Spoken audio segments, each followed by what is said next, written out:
There's a sweet treasure to be found down in those pastures and trees, but you can't find it without looking, and you won't get it without working, but it's all there for the taking.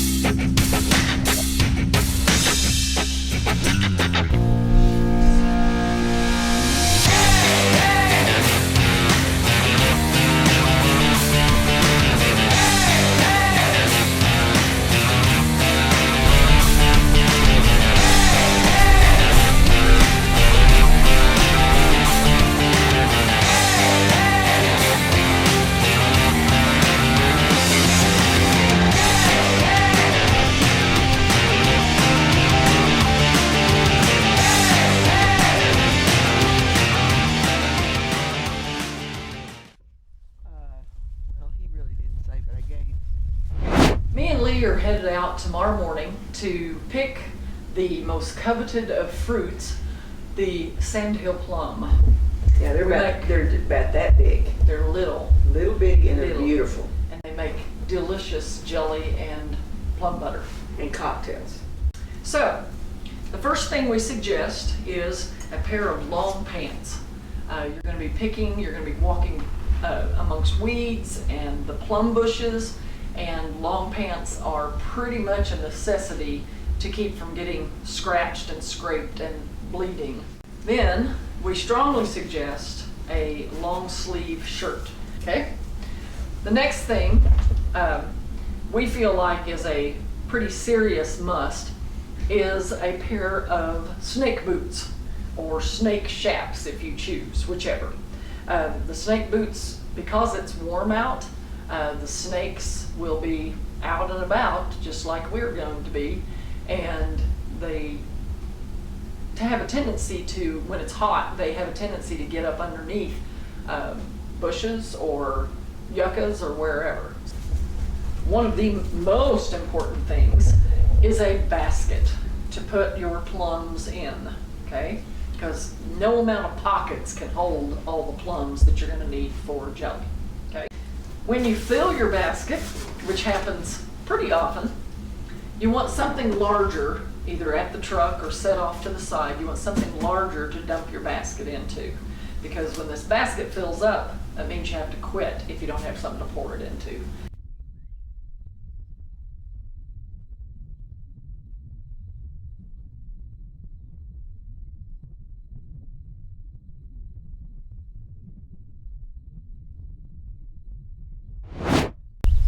One thing about these trees that's interesting is you have to really, I mean, they're loaded with plums, but you have to look. And look at all those plums.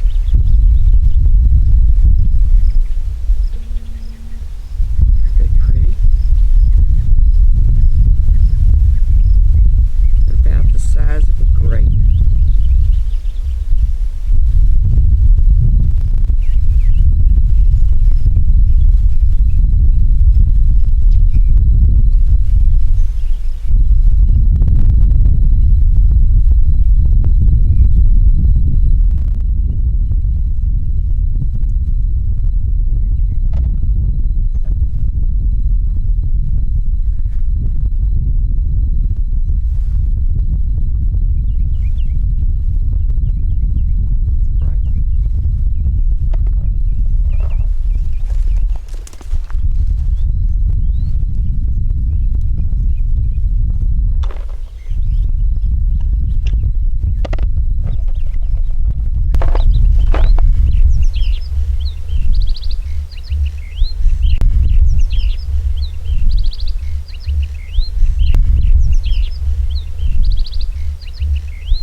That basket right Hanging on a branch. Yeah. Element of risk here. Snakes, thorns, And bouncing. yes. Gosh, these are pretty.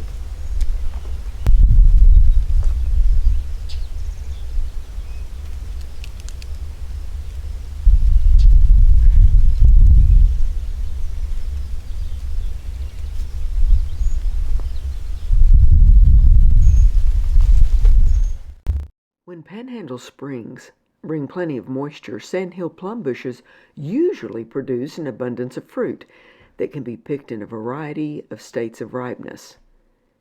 We separate the ripest fruit from the least ripe plums. The first thing I have is my recipe, and I like to read over it several times before I get started, just simply because I've made hundreds of batches of this plum jelly, but it's always good to review and be aware. The plums that we have are, I've picked through several of them, but you want to get the little stems off because you don't want plums you don't want plum stems in your jelly. So I picked the little stems off. Some of these little characters are unsavory. If they're busted open or they're shriveled, I usually get rid of those. It takes 5.5 cups of prepared juice. And to get 5.5 cups of prepared juice, you have to cook a couple of gallons or maybe even 3 gallons of plums. I usually fill a pan this size almost to the top, maybe an inch from the top, and then put about 1/2 cup of water in there just to keep them from sticking to the bottom as they cook. When you have them all cooked down, you're going to strain them through a fairly tight woven strainer. That will keep most of the pulp out because if you're making jelly, jelly is designed to be very clear, not like a jam would have pulp and stuff in it. So we're going to strain that into the pan and add a box of Sure Gel. It also calls for 7.5 cups of sugar. And we sometimes cut back on that. You're going to use sterilized jars and always use warm jars because you're putting a very, very hot liquid into a jar and you want to make sure that the jar is hot also. The rings and the flats are, they also need to be warm because as the jelly cools, that's what the science of it, that's what seals that jar. That's what seals the ring and the flat to the jar. To get the liquid into the jars, we use a large funnel that keeps the jelly from slopping out.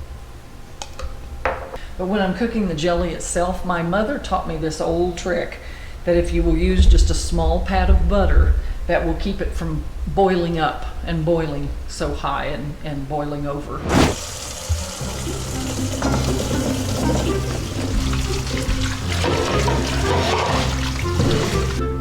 You want to put enough water to keep them from burning. You can barely see it right there. You hear that? Okay. Can you hear it?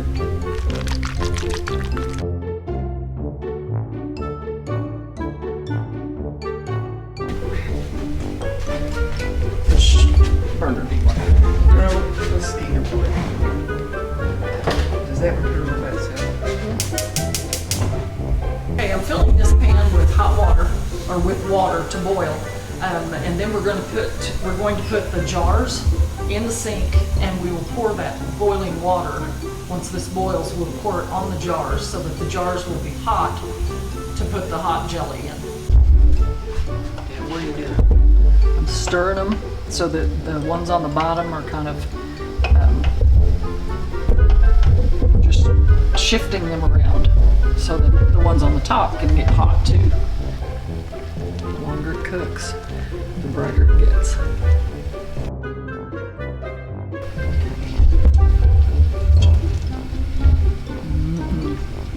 Yummy!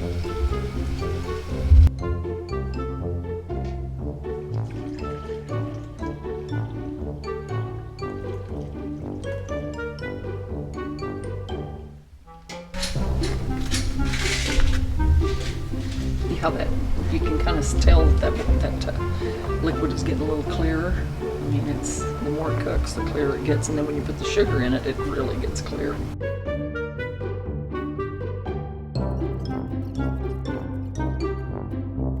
Now what I want you to notice is that I'm not being extremely careful about getting the water in the jars.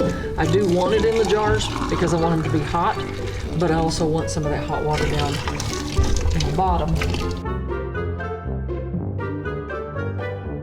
I think we're ready for the sugar.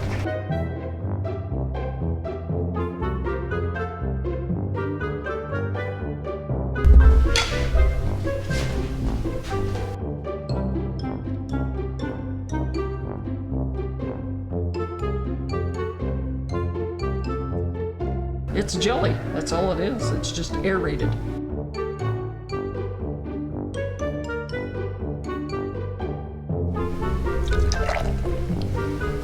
Give yourself a 1/4 inch headspace. Pop, edge.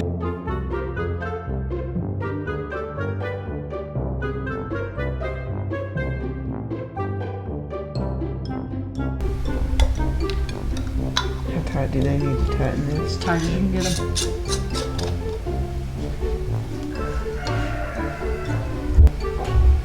Pick these up with this thing. Set them in here to do this hot bath.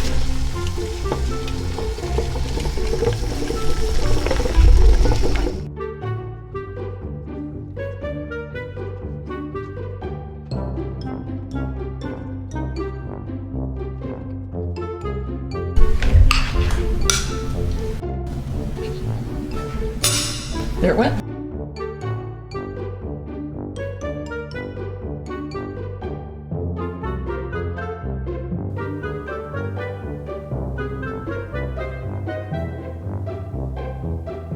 It takes about 2 hours to can one batch of Sandhill plum jelly.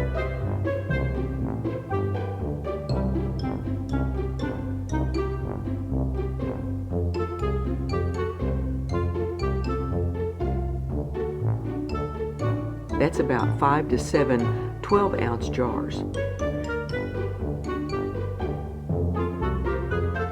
This jelly is tremendous on toast and biscuits, but it's also good when used as a basting sauce on grilled lamb, pork, antelope, duck, and chicken.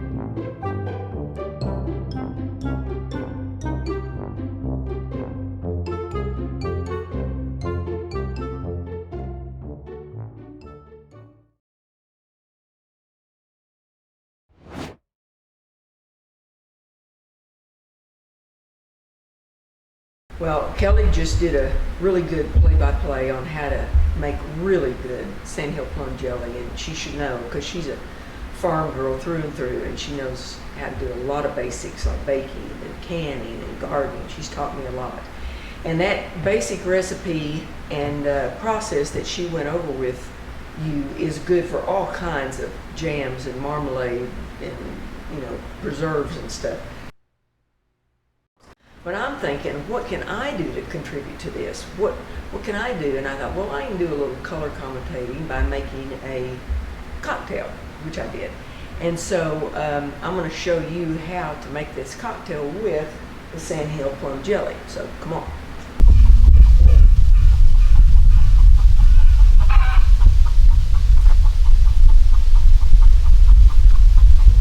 This refreshing and unique drink begins outside, and if you have one, in the garden.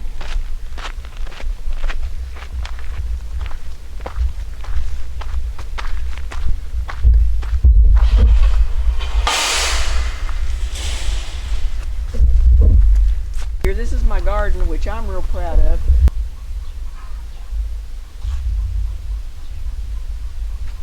I'm not a great gardener, but I'm really proud of this, and I've worked my bum off on it this summer for my cocktail, and we're going to have a number of people over tonight for dinner, so I'm going to get plenty of stuff for them also. But for my cocktail, I just cut off some of this fresh mint, and the first thing we're going to do is take some of this mint that I picked and pull out a stem of it too much. Here's a good one. And, oh, and wash it, of course. With COVID, you gotta wash, well, you have to wash stuff anyway, but you really gotta be careful. Okay, and then I just strip this into that. And then I take some ice and I fill my glass about halfway up.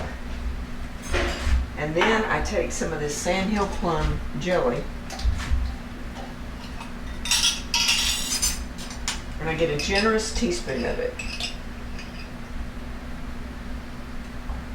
I'm gonna get just a little bit more. Okay.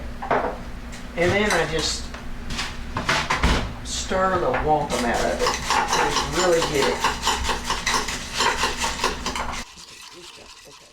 Okay. On top of that, you take more ice and fill it up because this ice is going to reduce down.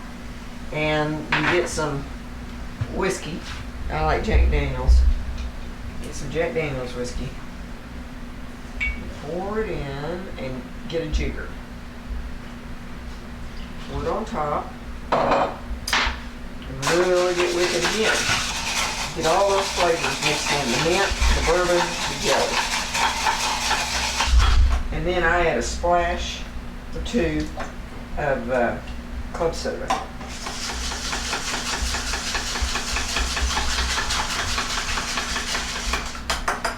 And because I appreciate a pretty presentation, which I really do, I garnish it. And then I'm going to give this to my friend and the girl that works for me, who's really not a girl, she's a woman, because tomorrow she's going to be 50, but I'm going to let her have it because it's in the middle of the afternoon and because it's her birthday tomorrow.